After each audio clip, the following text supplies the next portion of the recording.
So there I was. I woke up with a heavy case of amnesia in the middle of nowhere. The only clue to my past is Harry's name and address inside this hat.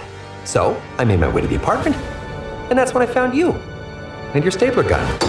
Stop talking! You're a hallucination! You're a hallucination.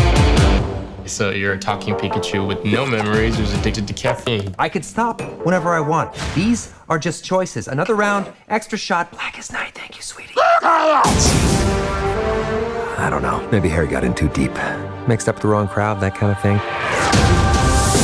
Look, you can talk to humans. I can talk to Pokemon. And if you want to find your pops, we're gonna need each other. No, I don't need a Pokemon. What about a world-class detective?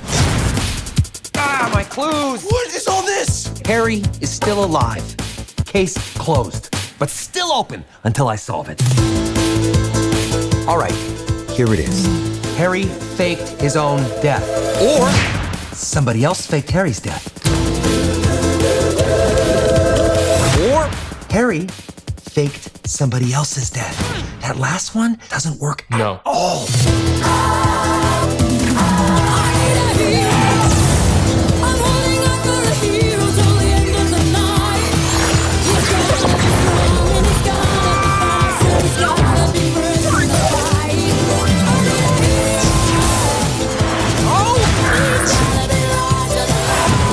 Now, obviously, I've dealt with this putz before, so I'll just do it again. Hey, bud, what are you doing? I can't do it when people are watching. Get me the hell out of here! Pika, Pika!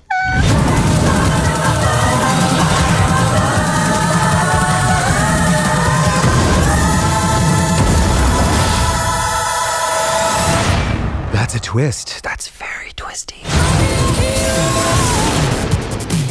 Get him! He's barely moving. Don't tell him that. Oh, he's on a bike. Quick, get in front of him. Stop. Oh, no. He's going down hard, Tim. Should have worn a helmet.